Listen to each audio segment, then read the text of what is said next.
The morning sun cast long shadows across the naval training facility as Sarah Chen stepped out of the transport bus, her regulation duffel bag slung over her shoulder.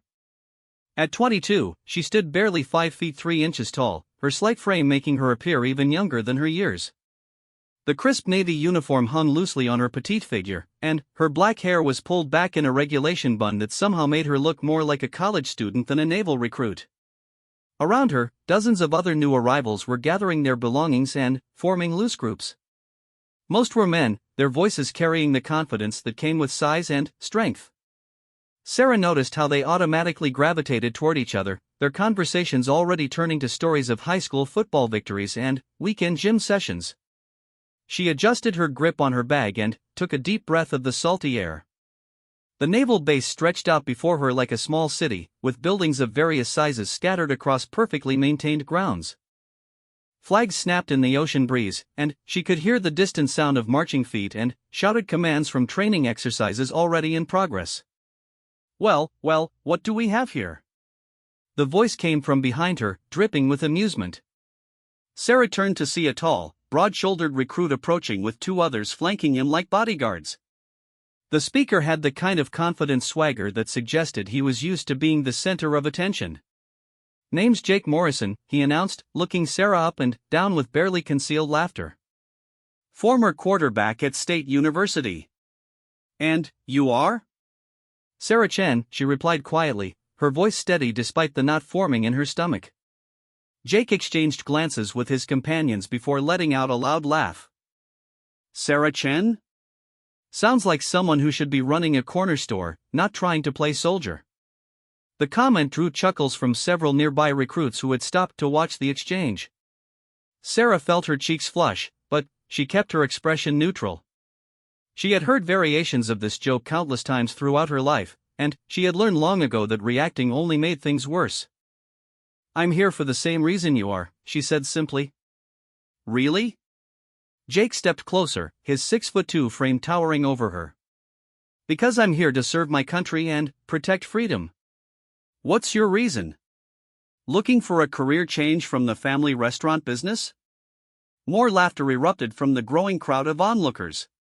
Sarah noticed that none of the other recruits stepped forward to defend her. Instead, they seemed content to watch the show, grateful that they weren't the ones being targeted.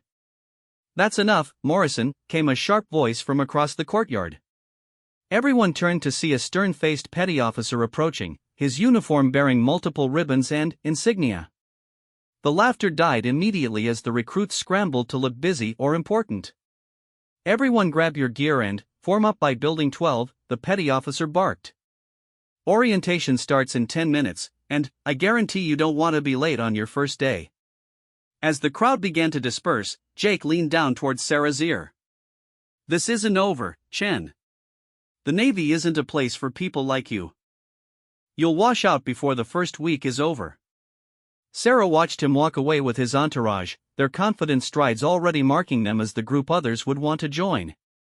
She shouldered her bag again and followed the flow of recruits toward Building 12, her mind racing with familiar doubts. The orientation building was a large, sterile room filled with folding chairs arranged in neat rows. Sarah found a seat near the back, hoping to avoid further attention. As more recruits filed in, she observed them quietly, noting the way they naturally formed groups based on size, background, and apparent confidence levels. A commanding officer entered the room, his presence immediately commanding silence.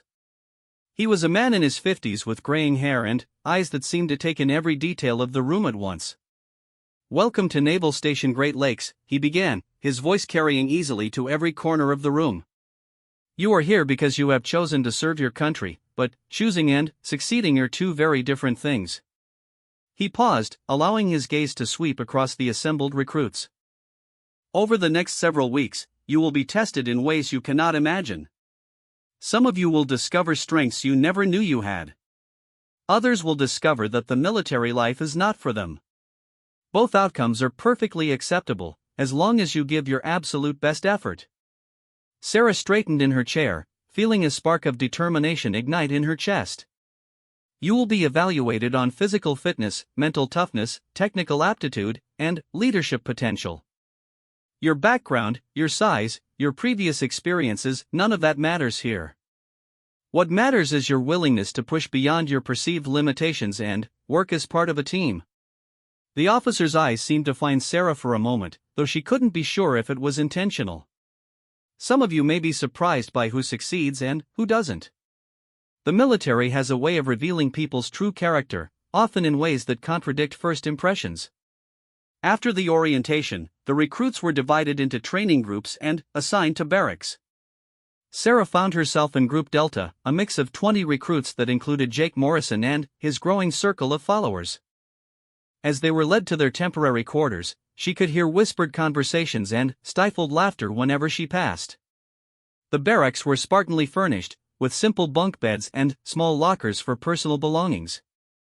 Sarah was assigned to a lower bunk near the end of the room, while Jake and his friends clustered together near the entrance. As she unpacked her few possessions, she could feel eyes on her and hear occasional comments that were just loud enough for her to catch. "Bet she doesn't last 3 days," someone whispered. "My little sister could probably bench press more than her," came another comment. "Wonder what strings she had to pull to get in here."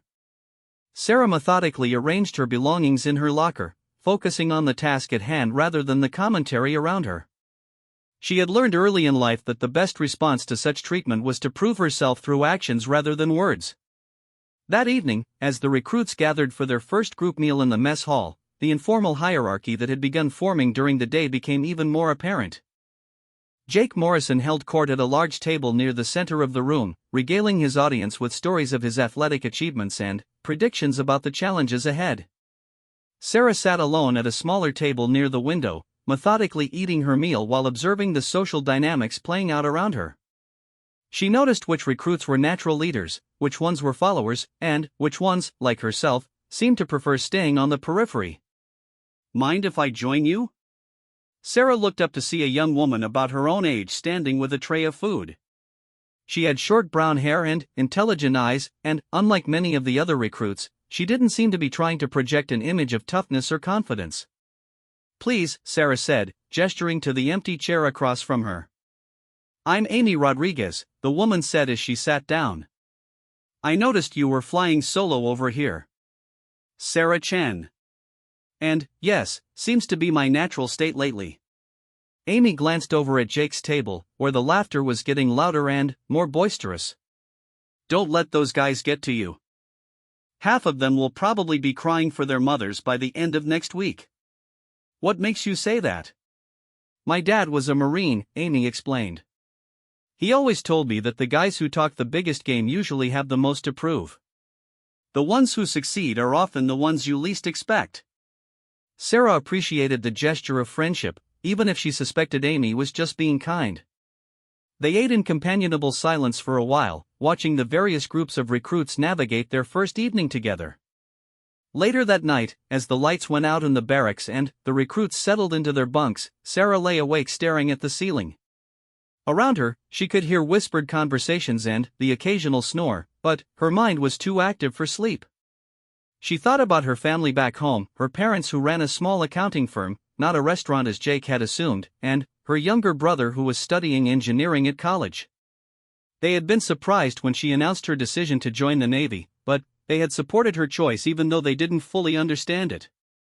Sarah herself wasn't entirely sure what had driven her to enlist.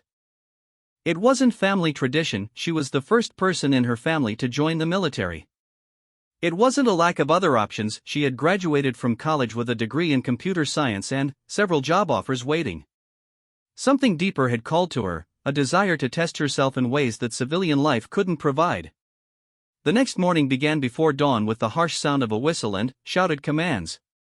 The recruits stumbled out of their bunks and quickly learned the morning routine: quick hygiene, make beds to precise standards, form up for inspection, then march to breakfast. During the inspection, Sarah noticed that the drill instructors, tough-looking petty officers with years of experience, paid equal attention to every recruit regardless of size or apparent fitness level. They found fault with everyone's first attempts at military precision, but their criticism seemed fair and constructive rather than personal. The first few days passed in a blur of orientation sessions, medical examinations, uniform fittings, and basic military instruction. The recruits learned to march in formation, salute properly, and navigate the complex hierarchy of military rank and protocol. Throughout these activities, Sarah noticed that the initial groupings among the recruits began to shift and change. Some of Jake's original followers started gravitating toward others who seemed more serious about the training. Meanwhile, recruits who had seemed quiet or unremarkable during the first day began to show unexpected capabilities. Amy Rodriguez proved to be exceptionally good at memorizing regulations and procedures. A quiet recruit named David Kim surprised everyone with his leadership abilities during group exercises. Even Sarah began to find her footing, particularly during technical training sessions where her computer science background gave her an advantage. But Jake Morrison and his core group of followers seemed determined to maintain their position at the top of the informal hierarchy. They made sure their superior physical fitness was on display during every exercise, and they continued to make pointed comments about recruits they deemed unworthy. "Look at Chin over there, struggling with that equipment," Jake said loudly during a gear maintenance session. "Maybe she should stick to lighter work, like data entry." Sarah continued working on disassembling and cleaning her assigned weapon, her movements becoming more confident with each repetition. She had always been good with her hands, a trait that served her well with mechanical tasks. "I don't know," Morrison said, another recruit named Tyler Brooks. "She seems to be picking it up pretty quick." Jake shot Tyler a warning look. "Don't tell me you're going soft on me, Brooks. We need to stick together if we're going to make it through this thing." "I'm not going soft," Tyler replied. "I'm just saying maybe we should focus on our own performance instead of worrying about everyone else's." Sarah glanced up briefly and caught Tyler's eye. He gave her an almost imperceptible nod before turning back to his own equipment. It was a small gesture, but it represented a crack in the united front that Jake had been trying to build. As the first week progressed, the physical demands of training began to separate the recruits into clearer categories. The daily runs, calisthenics, and obstacle coursework revealed who had prepared adequately and who had overestimated their fitness levels. Sarah found herself in the middle of the pack during most physical activities. She wasn't the fastest runner or the strongest recruit, but she was consistent and determined. More importantly, she never complained or made excuses when the exercises became challenging. Jake Morrison, true to his athletic background, excelled at most physical challenges. He made sure everyone noticed his performance, often finishing exercises well ahead of others and then offering loud encouragement that sounded more like mockery. "Come on, Chen," he shouted during a particularly grueling run. "My grandmother could move faster than that, and she's been dead for 5 years." Sarah ignored the comment and maintained her steady pace. She had learned long ago that endurance often mattered more than speed, and that consistency could triumph over flashy bursts of performance.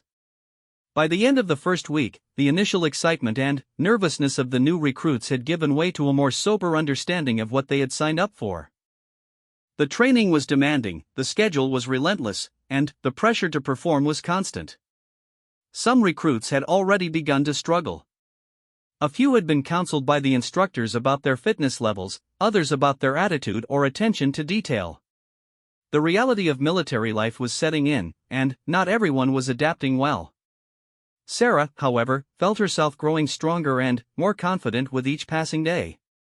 The structure and challenge of military training appealed to something deep in her nature. She liked the clear expectations, the measurable goals, and the sense of working toward something larger than herself. But she was also aware that the real tests lay ahead. The first week had been largely about orientation and basic instruction. The instructors had been relatively gentle, focusing on teaching rather than truly challenging the recruits' limits.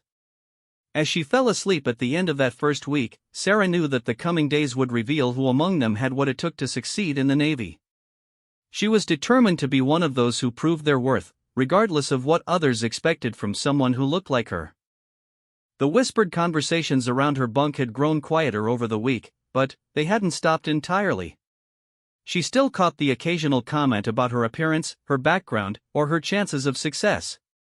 But, increasingly, she noticed that some recruits were defending her or changing the subject when such comments arose. Change was coming, she could feel it. The question was whether she would be ready when the moment arrived to prove herself once and for all. The second week of training brought new challenges and higher expectations. The drill instructors, who had been relatively patient during the first week, now demanded military precision in everything from bedmaking to equipment handling. The recruits quickly learned that good enough was no longer acceptable. Sarah continued to fly under the radar, performing competently in most areas while avoiding direct confrontation with Jake Morrison and his followers. She had developed a routine that served her well: wake up 15 minutes before reveille to prepare mentally for the day, eat quickly and efficiently, focus completely on whatever task was at hand, and use free time to study regulations or maintain her equipment. Amy Rodriguez had become her closest friend among the recruits, and they often studied together in the evenings. Amy's father had taught her valuable insights about military culture, while Sarah's analytical mind helped them both understand the technical aspects of their training. "You know what I've noticed?" Amy said one evening as they sat in the common area reviewing knot tying techniques. "The instructors watch you more than the others think." Sarah looked up from the rope she was working with. "What do you mean?" "I mean they're paying attention to how you handle things. Not in a bad way, but like they're evaluating something specific about you." Before Sarah could respond, Jake Morrison's voice boomed across the room. "Hey Chin! You planning to tie your shoelaces with that rope? Because that's about all it looks like you can handle." Several recruits laughed, but Sarah noticed that fewer joined in than would have during the first week. Some were beginning to tire of Jake's constant need to put others down. "Actually, Morrison," came a voice from across the room, "she's been helping half the barracks figure out those knots. Maybe you should ask her for some tips." The speaker was Marcus Thompson, a tall recruit from Texas who had been quietly observing the group dynamics for days. His comment created an uncomfortable silence, and Jake's face reddened slightly. "I don't need tips from anyone," Jake replied sharply. "Especially not from someone who looks like she should be doing my math homework instead of military training." This time, the laughter was noticeably forced, and several recruits found sudden interest in their own activities. The tide was slowly turning, but Jake either didn't notice or chose to ignore it. The next morning brought the announcement that everyone had been anticipating with equal parts excitement and dread: combat training evaluations would begin. The recruits would be tested on everything from hand-to-hand combat techniques to weapon proficiency, and their performance would determine their placement in advanced training programs. "This is where we separate the real sailors from the pretenders," announced Chief Petty Officer Rodriguez, the senior instructor who had become the primary authority figure in their lives. "You will be evaluated individually and as teams. Your scores will follow you throughout your naval career, so I suggest you take this seriously." The first evaluation was hand-to-hand combat, which immediately played to the strengths of the larger, more athletic recruits. Jake Morrison was in his element, demonstrating techniques with confidence and power that impressed both instructors and fellow recruits. Sarah watched carefully as each recruit took their turn, studying the techniques and noting what the instructors emphasized. When her name was called, she stepped forward with a calm expression that masked her nervousness. Her opponent was Tyler Brooks, one of Jake's former followers who had been gradually distancing himself from the group's more toxic behavior. He was several inches taller and at least 40 pounds heavier than Sarah, but he approached the exercise with professional respect rather than the dismissive attitude she might have expected weeks earlier. The exercise was designed to test basic defensive techniques rather than actual fighting ability. Sarah had to demonstrate proper blocking, evasive movement, and counterattack procedures. Her small size, which had been the subject of so much mockery, actually worked in her favor as she moved quickly and efficiently through the required techniques. "Good form, Chen," the instructor called out. Again, with more speed. Sarah repeated the sequence, her movements becoming smoother and more confident. She noticed that Tyler was pulling his punches appropriately, giving her realistic resistance without trying to overpower her completely. "Excellent.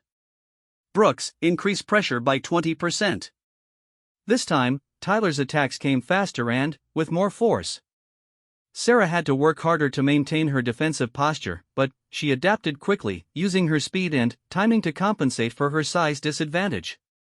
"Outstanding adaptation, Chen." That's how you use your assets effectively. When the exercise ended, Tyler offered her a respectful nod. Nice work, Chen. You move well. From across the training area, she could see Jake watching with a scowl on his face. He had clearly expected her to struggle or embarrass herself during physical combat training. The weapons training evaluation came next, and here Sarah's careful attention to detail and technical background served her well. The instructors tested their ability to field strip, clean, and reassemble various weapons under time pressure.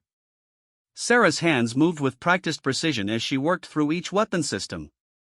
Her computer science background had taught her to think systematically about complex mechanisms, and she approached each weapon like a technical puzzle to be solved efficiently. Time, called the instructor as Sarah placed the final component of an assault rifle back into position. Chen, you just set the fastest time of the day. Excellent work. A murmur of surprise rippled through the assembled recruits. Even Amy Rodriguez looked impressed, and Sarah felt a warm glow of pride at the recognition. But the moment that would change everything came during the tactical simulation exercise that afternoon. The recruits were divided into teams of 4 and presented with a complex scenario involving multiple objectives and time pressure. Each team had to plan their approach, assign roles, execute their mission, and adapt to changing circumstances introduced by the instructors. Sarah found herself assigned to a team with 3 other recruits who had been largely overlooked during the previous weeks: Amy Rodriguez, David Kim, and Marcus Thompson. On paper, it looked like the team of misfits, especially compared to Jake Morrison's powerhouse group that included the most athletic and outspoken recruits. Great, Sarah heard one recruit whisper. The science nerds got stuck together. The scenario involved infiltrating a simulated enemy position, gathering intelligence, and extracting without being detected. Each team was given the same basic information and 30 minutes to plan their approach. While other teams immediately began debating aggressive tactics and arguing about leadership roles, Sarah's team took a different approach. David Kim, who had emerged as a natural organizer, facilitated a systematic discussion of their options. Let's look at our actual strengths, he suggested. Sarah, you're great with technical systems. Amy, you know regulations and procedures better than anyone. Marcus, you've got the best situational awareness of any of us. What can we do with those assets? Rather than trying to compete with the more physically imposing teams on their terms, Sarah's team developed a plan that emphasized stealth, technical expertise, and careful coordination. They identified weaknesses in the scenario that other teams had overlooked and developed contingencies for multiple possible complications. When the exercise began, Jake Morrison's team charged forward with confidence and noise, relying on their physical presence to overwhelm opposition. Other teams followed similar approaches, treating the exercise like a competition to see who could appear most aggressive. Sarah's team moved differently. They advanced carefully, used cover effectively, and communicated with hand signals they had practiced during their planning session. When they encountered the first obstacle, a locked electronic security system, Sarah was able to bypass it quickly using techniques she had learned in her computer science studies. The instructors, watching from concealed positions throughout the exercise area, began to take notice. Interesting approach from Team Delta 4, one instructor murmured into his radio. They're actually reading the scenario instead of just muscling through it. As the exercise progressed, Sarah's team continued to outperform expectations. They avoided detection at several key points where other teams had been captured, they successfully gathered all required intelligence, and they adapted smoothly when the instructors introduced unexpected complications. Meanwhile, Jake Morrison's team, despite their initial confidence, had run into serious problems. Their aggressive approach had triggered multiple security alerts, they had missed several pieces of crucial intelligence, and they were now arguing loudly about whose fault it was that their mission was failing. This is ridiculous. Jake's voice carried across the exercise area. This scenario is rigged against us. The instructors exchanged glances. Blaming the exercise when things went wrong was exactly the kind of attitude they were trained to identify and address. Sarah's team, now approaching the extraction point, encountered their most challenging obstacle yet. The exit route they had planned to use was suddenly blocked by enemy forces, and they had to find an alternative within a limited time frame. Options? David asked quietly. Sarah studied the terrain around them, her mind racing through possibilities. There, she pointed to a section of fencing that appeared intact but, which she had noticed during their initial reconnaissance, had a damaged support post. We can create an exit there, but someone needs to create a distraction to draw attention away from our position. I'll do it, Marcus volunteered immediately. No, Sarah said, surprising everyone including herself. I should do it. I'm the smallest and fastest. If anyone can avoid capture after creating a distraction, it's me. Amy looked concerned. Sarah, that's putting yourself at serious risk. If you get caught, the whole mission fails. If we don't try something, we fail anyway. And this gives us the best chance of success. David nodded slowly. She's right. Sarah, are you sure about this? Sarah felt a surge of confidence that surprised her. For weeks, she had been trying to prove herself worthy of being there. Now, finally, she had a chance to demonstrate her value in a way that mattered. I'm sure. Give me 60 seconds after I start the distraction, then, move to the extraction point. If I'm not there in 5 minutes, complete the mission without me. Before anyone could object further, Sarah was already moving toward her chosen position. Her heart pounded as she approached the area where several enemy guards were positioned, but her mind was clear and focused. The distraction she created was simple but effective: a thrown rock that triggered a motion sensor on the opposite side of the compound from where her team needed to move. As the guards responded to investigate, Sarah used her small size and knowledge of the terrain to slip away through shadows and cover. Her team moved swiftly through the gap she had created, successfully reaching the extraction point just as Sarah appeared from an unexpected direction, having circled completely around the compound to avoid pursuit. Extraction complete, David reported to the monitoring instructor. All team members present, all objectives accomplished. The instructor checked his watch and made a note on his evaluation sheet. Time noted.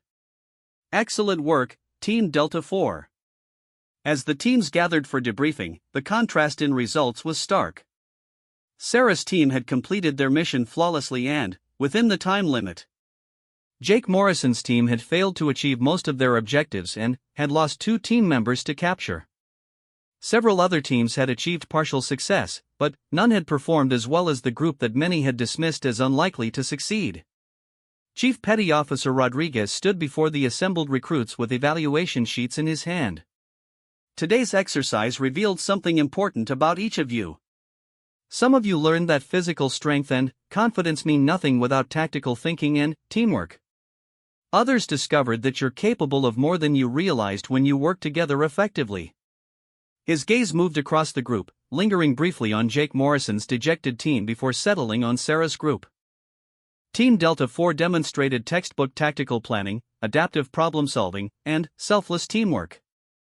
Their success was particularly noteworthy given that they were facing the same challenges as everyone else but chose to approach them intelligently rather than aggressively. Sarah felt Amy squeeze her arm in excitement, but she maintained her composure as the chief continued his evaluation. However, I want to address something specifically about the leadership displayed during this exercise. The chief's voice grew more serious. One recruit in particular demonstrated something that we look for very carefully in potential candidates for advanced training. The chief paused, scanning the group until his eyes found Sarah. Petty Officer Chen, step forward. Sarah's heart stopped. Had she done something wrong?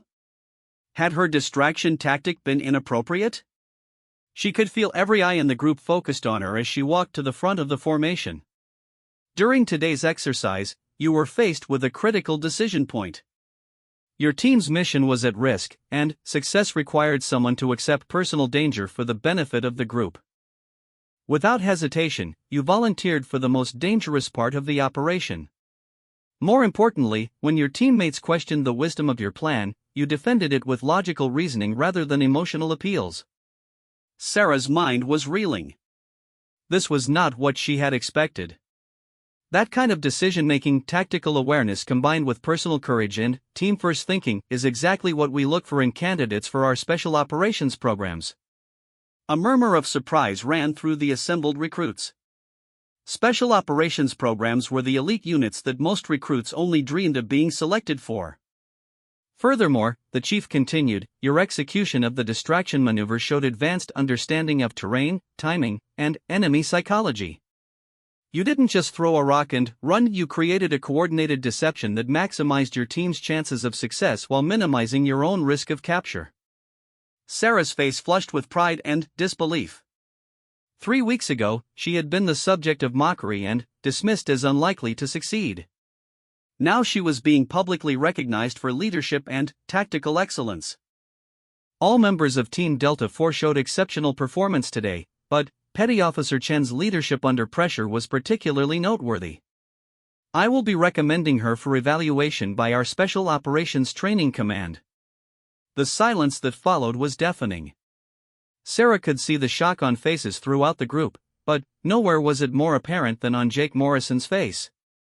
His expression had gone from dejected to stunned to something approaching anger. As the formation was dismissed and recruits began walking back to their barracks, Sarah found herself surrounded by teammates offering congratulations and other recruits who suddenly wanted to know more about her background and abilities. But she also noticed Jake Morrison gathering his remaining supporters, his voice low and urgent as he spoke to them. Whatever he was planning, Sarah doubted it would be pleasant. The evening that followed was unlike any she had experienced since arriving at the naval station. Recruits who had previously ignored her were now approaching with questions about her training techniques and study methods. Even some who had laughed at Jake's early jokes were now seeking her out for advice on tactical thinking and technical procedures. Amy was practically glowing with excitement. I can't believe you're being considered for special ops. Do you realize what an honor that is? Most people don't even get looked at until they've been in the Navy for years. But Sarah remained thoughtful as she prepared for bed that night. She understood that her moment of recognition was also a moment of danger.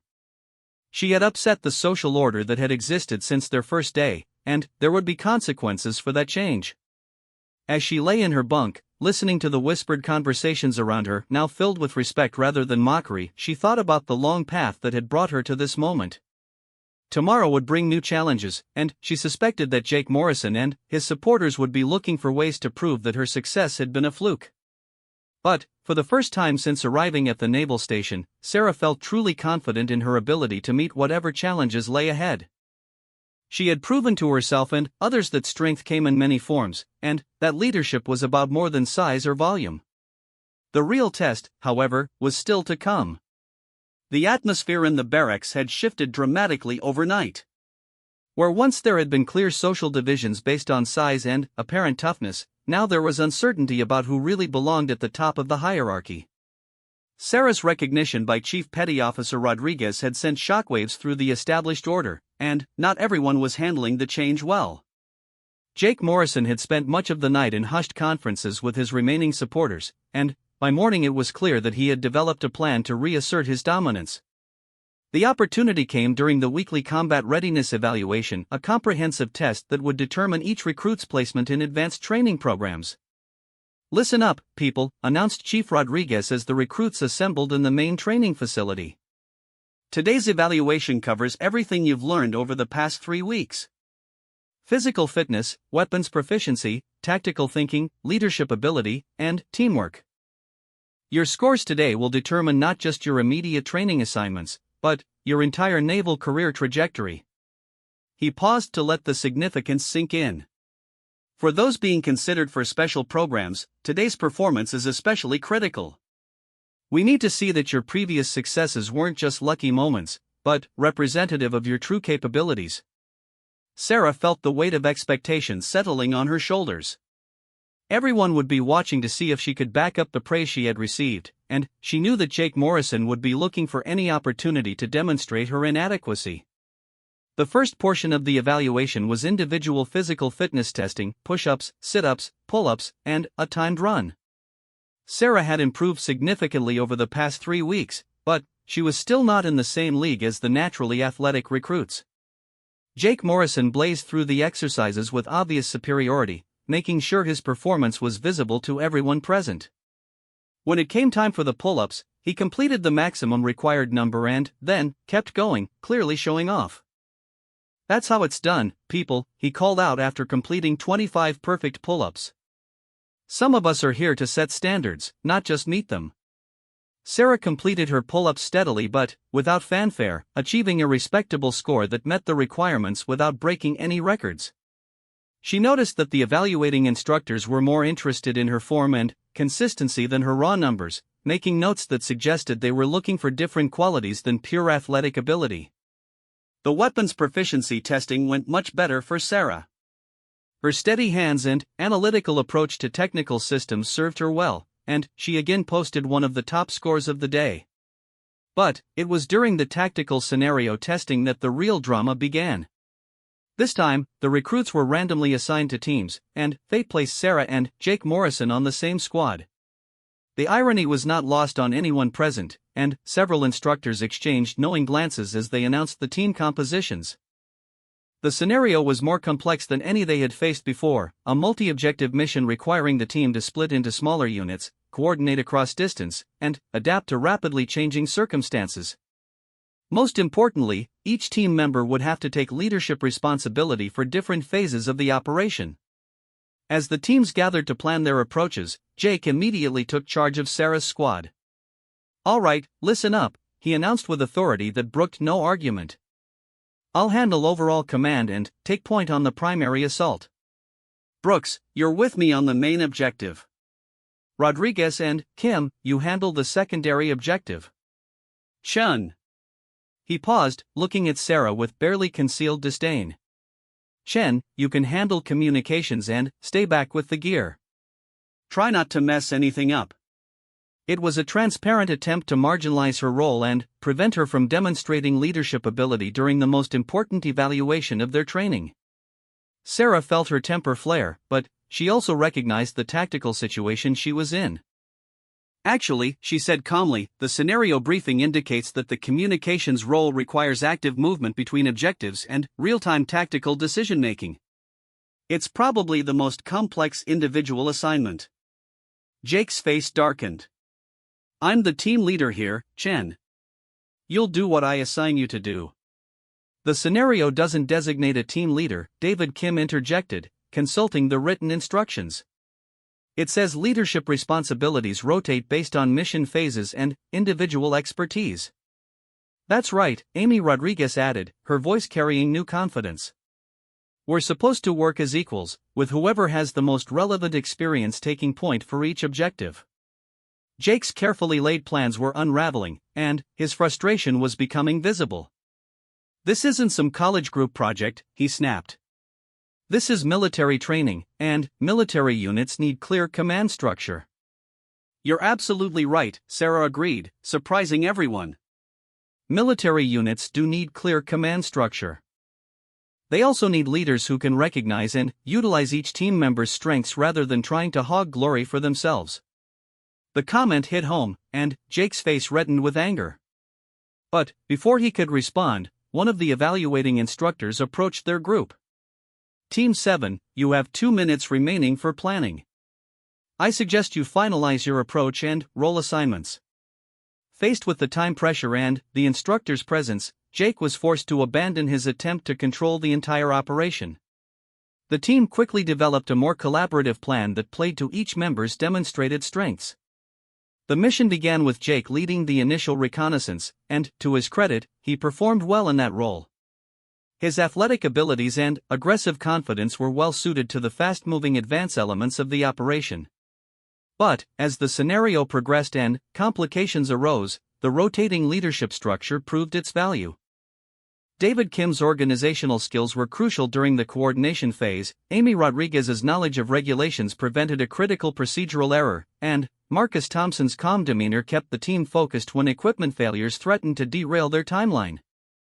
Then came the moment that would define the entire exercise. The team had successfully completed their primary and secondary objectives, but, as they moved toward the extraction point, they encountered an unexpected complication. Intelligence indicated that enemy reinforcements were moving to cut off their planned escape route, and they had to choose between three alternatives: fight through the opposition, find an alternate route that would require significant time they didn't have, or execute a complex deception that would require precise timing and coordination. Under the scenario's rotating leadership structure, this phase of the operation fell to Sarah. Jake Morrison's reaction was immediate and explosive. "This is insane," he protested loudly enough for the evaluating instructors to hear. "You're going to trust our entire mission to someone who looks like she should be working in a library instead of leading soldiers?" The comment hung in the air like a challenge, and Sarah realized that this was the moment she had been building toward since her first day at the naval station. Not just the tactical decision about their mission, but the larger question of whether she truly belonged among the military elite. "You're right about one thing," Sarah said, her voice steady despite the adrenaline coursing through her system. "This decision will determine whether our mission succeeds or fails. That's exactly why it should be made by whoever has the best chance of getting all of us home safely." She turned to address the entire team. "The enemy reinforcements are moving along the main road, which blocks our primary extraction route. The alternate route adds 40 minutes to our timeline, which puts us past our mission deadline and exposes us to additional patrols. The deception option requires us to convince the enemy that we're moving in the opposite direction while we actually extract through their patrol gap." Sarah paused, studying the tactical map and the intelligence updates they had received. "The deception is our best option, but it only works if we execute it perfectly. Everyone needs to understand their role and trust each other completely. If anyone thinks this team can't pull off that level of coordination, speak up now." Jake started to protest again, but Marcus Thompson cut him off. "What do you need from each of us?" Marcus asked. Sarah felt a surge of confidence as she realized her teammates were ready to trust her leadership. "Jake, I need you to create the initial deception by moving visibly toward the eastern approach and making enough noise to draw attention. But, after 60 seconds, you have to disappear completely and circle back to the real extraction point. Can you do that without being detected?" Jake's pride warred with his resentment, but the tactical challenge appealed to his competitive nature. "Of course I can do that. Amy, you and David need to approach the extraction point from the south, but you have to time your arrival perfectly. Too early, and you expose the plan. Too late, and we miss our window. You'll be working with limited communication, so you need to trust your timing." "Got it," Amy replied confidently. "Marcus, you're with me on Overwatch. We need to monitor the entire operation and be ready to adapt if anything goes wrong." "Everyone clear on the plan?" The team confirmed their understanding, and Sarah felt the familiar surge of clarity that came when complex problems resolved into clear action steps. This was the moment that would prove whether she belonged among the Navy's elite. The operation began flawlessly. Jake's deception was textbook perfect, obvious enough to draw attention but subtle enough to avoid suspicion. Amy and David moved like shadows through their approach route, their timing precise to the second. Marcus provided calm, professional updates that kept everyone coordinated. But then, everything started to go wrong. The enemy patrol pattern shifted unexpectedly, cutting off Amy and David's approach route and threatening to expose them to detection. Jake's deception had worked too well, drawing more attention than anticipated and making his extraction back to the real position increasingly difficult. "Team 7, this is Control," came the voice of the evaluating instructor through their communication system. "You have a developing situation with multiple complications. How do you respond?" This was the real test. Not the carefully planned operation, but the ability to adapt when plans fell apart and success seemed impossible. Sarah's mind raced through options, calculating probabilities and consequences at lightning speed. Around her, she could feel the team's tension as they waited for her decision. "Change of plan," she announced calmly. "Jake, abandon the extraction route and continue east. Make it look like you're the advance element for a larger force moving in that direction. Amy and David, hold position and prepare for emergency extraction. Marcus, we're going in." "Going in where?" Marcus asked. We're going to extract Amy and David ourselves, then use the confusion from Jake's extended deception to slip out through the main route while the enemy is focused on the wrong direction. It was a high-risk modification that required split-second timing and absolute trust between team members. If any element failed, the entire team would be captured and their mission would end in failure. The watching instructors leaned forward with interest. This was exactly the kind of adaptive leadership they were looking for, but the execution would determine whether it was brilliant tactical thinking or dangerous improvisation. Sarah and Marcus moved swiftly through the terrain, using techniques they had learned over the previous weeks to approach Amy and David's compromised position. The enemy patrol was close enough that they could hear radio chatter and movement through the brush. 60 seconds to extraction window, Sarah whispered into her radio. "Jake, how's your extended performance going?" "I've got half the enemy force following me toward the eastern perimeter," Jake replied, and Sarah could hear the excitement in his voice despite the circumstances. "They definitely think something big is coming from this direction." "Perfect. Amy, David, we're 30 meters from your position. When I give the signal, move directly toward the sound of my voice. Don't worry about stealth, speed is everything now." The next 30 seconds unfolded like a precisely choreographed dance. Sarah and Marcus created a brief distraction that drew the nearby patrol away from Amy and David's position. Amy and David sprinted toward the extraction point with Marcus providing cover. Sarah coordinated their movement while monitoring Jake's continuing deception to ensure the timing worked. As the team converged on the extraction point, Sarah felt the satisfaction of a plan coming together under pressure. But they weren't safe yet. "Jake, time to come home," she radioed. "On my way," came the reply. "And, Sarah?" This was a pretty good plan. The admission from Jake Morrison, transmitted over the radio that all the instructors were monitoring, was perhaps the most significant moment of Sarah's entire training experience. The team successfully extracted within the required timeline, having completed all mission objectives and adapted successfully to multiple unexpected complications. As they gathered for debriefing, Sarah could see the satisfaction on the instructors' faces. "Team 7, announced Chief Rodriguez, just demonstrated textbook adaptive leadership under pressure. Your ability to modify plans in real time while maintaining team cohesion and mission focus was exceptional." He paused to consult his evaluation notes. "But I want to address something specific about the leadership rotation that occurred during this exercise. When unexpected complications arose, your team looked to Petty Officer Chen for tactical decisions, even though the scenario structure didn't require that.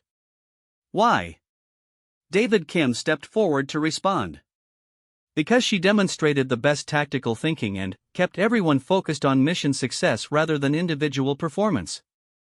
More importantly," added Marcus Thompson, "she made decisions that prioritized getting the whole team home safely. That's the kind of leader people trust." Chief Rodriguez nodded approvingly. "That's exactly right. Leadership isn't about rank or size or volume. It's about earning trust through competence and demonstrating commitment to the team's welfare above your own advancement." He turned to address Sarah directly. "Petty Officer Chen, your performance over the past 3 weeks has been consistently outstanding, but today's exercise confirmed something we suspected from your first tactical evaluation. You have the rare combination of analytical intelligence, tactical intuition, and personal courage that we look for in our most elite units." Sarah felt her heart racing as she realized what was coming next. "Effective immediately, you are being transferred to the Naval Special Warfare Preparatory Course. If you successfully complete that program, you will be assigned to one of our special operations teams." The silence that followed was profound. Naval Special Warfare was the Navy's most elite branch, responsible for the most challenging and dangerous missions. Selection for their training program was an honor that most sailors never even had the opportunity to compete for. Furthermore, the chief continued, "Your performance today has caused us to reconsider our evaluation of several other team members. The entire Team 7 will be recommended for accelerated advancement and specialized training assignments." Jake Morrison stepped forward, his usual swagger replaced by something that looked like genuine respect. "Chief, I want to say something about Petty Officer Chen's leadership today. His voice carried clearly across the assembly area. 3 weeks ago, I thought I knew what military leadership looked like. I was wrong. Chen showed me that real leaders make everyone around them better, not just themselves. He turned to face Sarah directly. I owe you an apology, Chen. And, more than that, I owe you my thanks. Following your lead today made me a better sailor, and I'm honored to have served on your team. The transformation was complete. Sarah Chen, who had arrived 3 weeks earlier as the target of mockery and dismissal, was now being recognized as elite material by her instructors and respected by her peers. But, as she stood there accepting congratulations from her teammates and fellow recruits, Sarah realized that the most important victory was not the recognition or the special assignment. It was the knowledge that she had proven to herself that leadership came from character, competence, and commitment, not from fitting other people's preconceptions about what a leader should look like. The journey from mocked recruit to elite candidate had taken exactly 40 seconds of tactical decision-making under pressure. But, the foundation for that moment had been built through weeks of quiet professionalism, consistent performance, and the courage to volunteer for difficult tasks when others might have held back. As the sun set over the naval training facility that evening, Sarah packed her belongings for transfer to the Special Warfare School.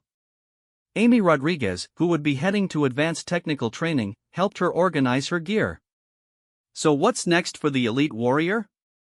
Amy asked with a grin. Sarah smiled, thinking about the challenges that lay ahead. The special warfare training would be far more demanding than anything she had experienced so far, and there would undoubtedly be new obstacles to overcome and new doubts to face. Next, I find out if I can live up to the faith they're showing in me, she replied. But, as she said it, Sarah realized that she no longer doubted her ability to succeed. She had learned that true strength wasn't about size or background or fitting stereotypes.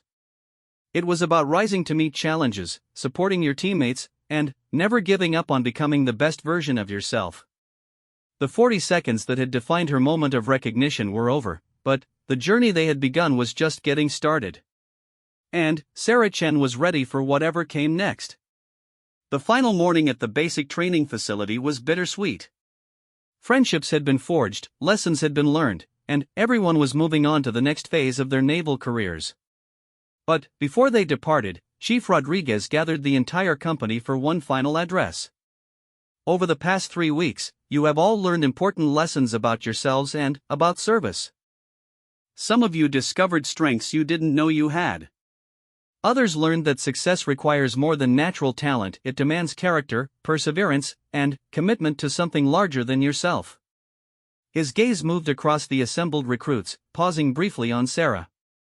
You have also learned that leadership can come from unexpected places, and that the most effective teams are built on mutual respect rather than hierarchy based on superficial characteristics. As the ceremony concluded and the recruits began their transitions to new assignments, Sarah found herself surrounded by well-wishers and supporters who just weeks earlier had been strangers or even antagonists. Jake Morrison was among the last to approach her.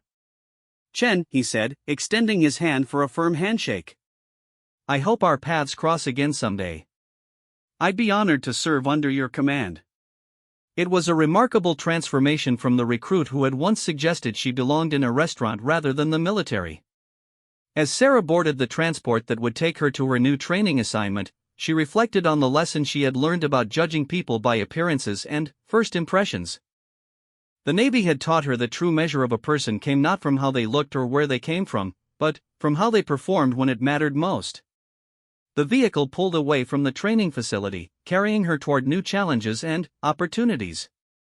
Behind her, she left a legacy that would be remembered by instructors and fellow recruits alike, the story of how a small, quiet recruit had proven that heroes come in all sizes, and that leadership is earned through action, not inherited through genetics. 40 seconds of tactical brilliance had revealed her potential, but 3 weeks of consistent character had made that moment possible. As the familiar buildings of the naval station disappeared behind her, Sarah Chen smiled and prepared for the next chapter of her journey to become one of the Navy's elite.